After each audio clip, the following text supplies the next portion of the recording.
lovely friends. Welcome back to Belle's Library. I'm Heather, and today we are going to continue in the Tarot Readathon mini series that I have going on.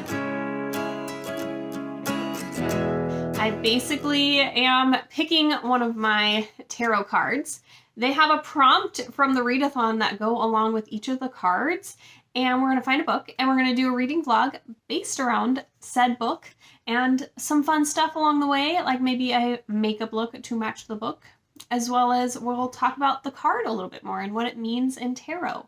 So that's kind of what's happening today. Before we jump into picking the card, please subscribe so that I can chit chat with you more. And also my Goodreads and Instagram are linked below for you guys to make friends with me there as well.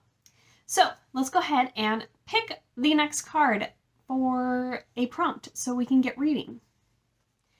So we got to start with a good shuffle, and whoop, I already have stuff falling out, but that was 2 of them. We only need 1 card.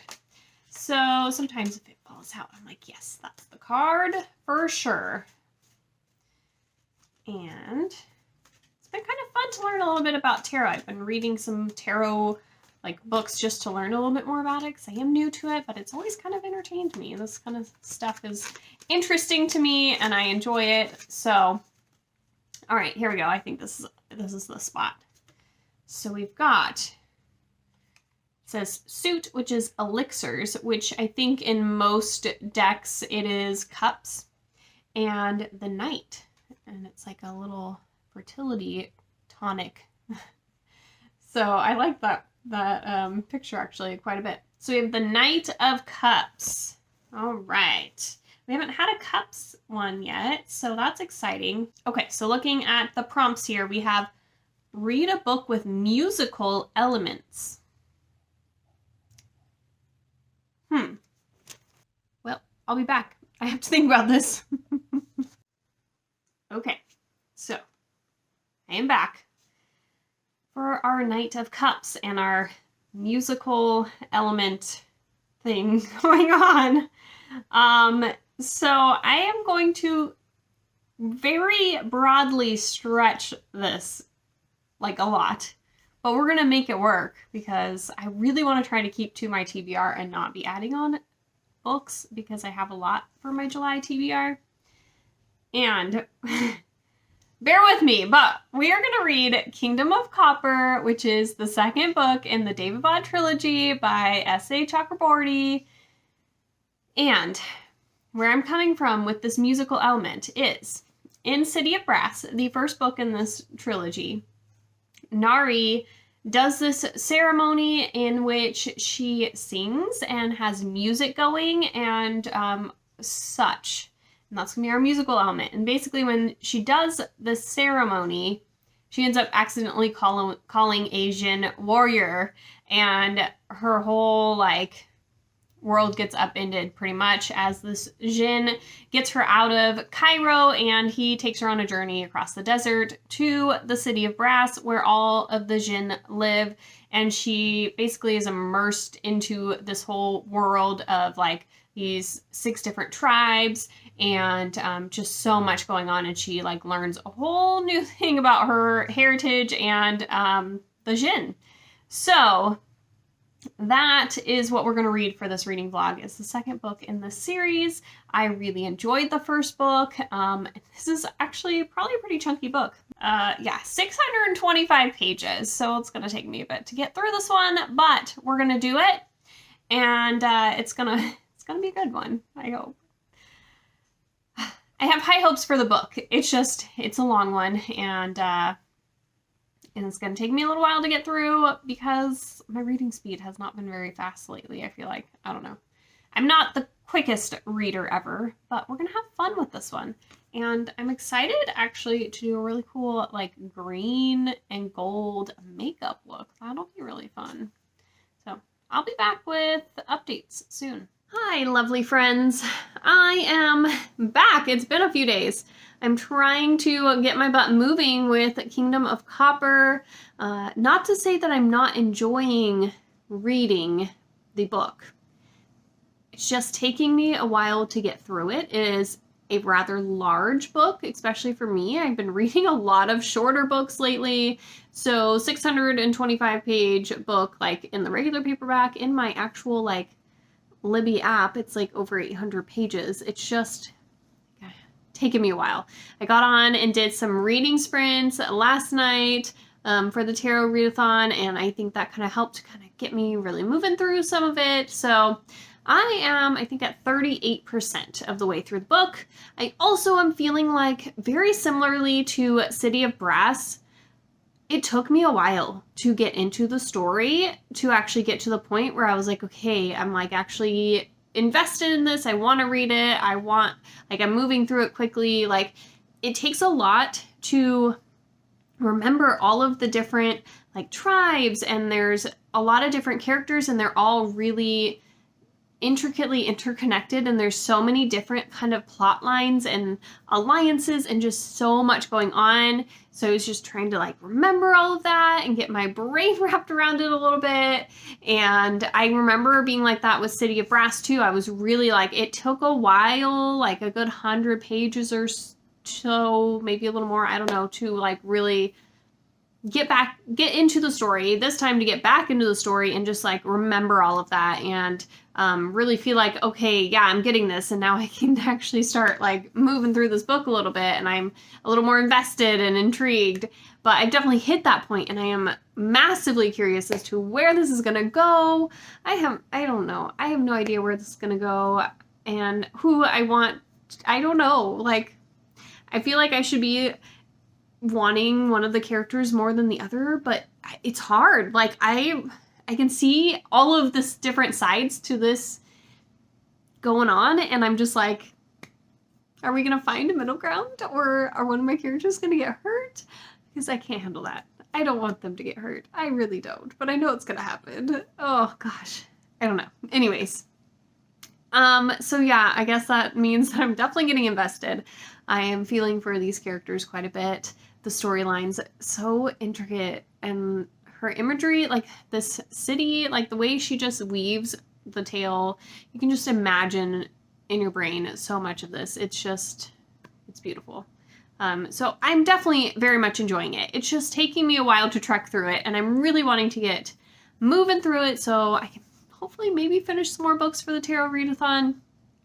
But yeah, somehow I landed with a really long audiobook and a really long physical book, and so it's taking me a while to kind of get through it, and so that's just kind of where we're at.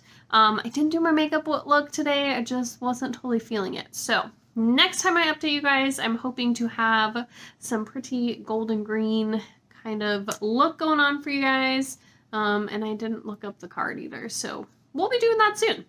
But yeah, just wanted to say I'm working on it. I'm enjoying it. It's fun, and I will be back in a little while to update you guys some more. So, Kingdom of Copper. Last night I read a bunch, and I've read like a couple chapters today, but it is starting to get really good and gripping, and I'm just like, oh my goodness. Oh, I like read one chapter this morning. I was like, oh, I'll just read a chapter really quick. Like, I just have like a moment, and then it like ended, and I was like, damn, what just happened? I want to read more so bad. And I was like, okay, how can I like justify reading another chapter right now when I really need to go and do a bunch of other stuff?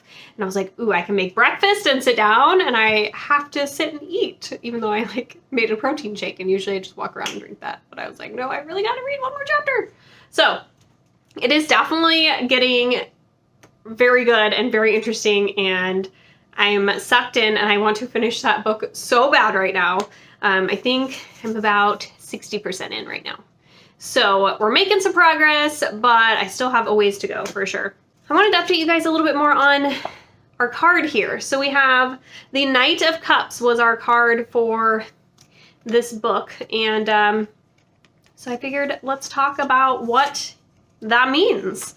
Okay, so the cups in general is a sign of more of the emotional, conscious side of you, and its element is water. So it tends to be kind of agile and fluid and adaptable, but also it can be very powerful and forceful, and So it kind of has like a couple sides to it, you know? You can think of like water just slowly lapping up on the side of like a pool or something. That's kind of soft and gentle, but then you can also have like a tsunami that's freaking crazy powerful, right? And you've also got your emotions a little bit more tied into the cups. And do you have a full cup, or is your cup getting a little empty, right? Kind of a thing. I don't know. So a lot of this is associated with more like love, relationship, feelings, connections with other people. Now, when we're talking about the Knight of Cups, I have actually some very different interpretations. So if you haven't watched the other 2 videos in this series so far, I've been using the Biddy Tarot website, and then also I've been referencing Kitchen Table Tarot, and these have been my 2 kind of, I will look at both of them and tell you guys kind of what they said about said card. And they were definitely very different this time, and the other times they've been pretty similar. So I found that kind of interesting. So Biddy Tarot said the Knight of Cups is creative, he's romance, he's charm, imagination, beauty. These are just kind of like some of the keywords. And she said like he has an air of kind of calmness and peace, and he has a very active and creative imagination and an appreciation for beautiful things. So that's kind of what Biddy Tarot's website was saying. But our Kitchen Table Tarot totally sees this card in a different way. She sees a sadness in this knight, and that his smile doesn't quite reach his eyes, and that he just seems to have a really just a sadness to him, and that he's kind of a hopeless romantic. He's so romantic underneath, and so maybe like that romantic side of him isn't getting fulfilled or something to that nature. So yeah, kind of some different interpretations of this card for sure. And so I found that very interesting. I will say that the second interpretation from this book, I feel like almost kind of fits Dara in the City of Brass series.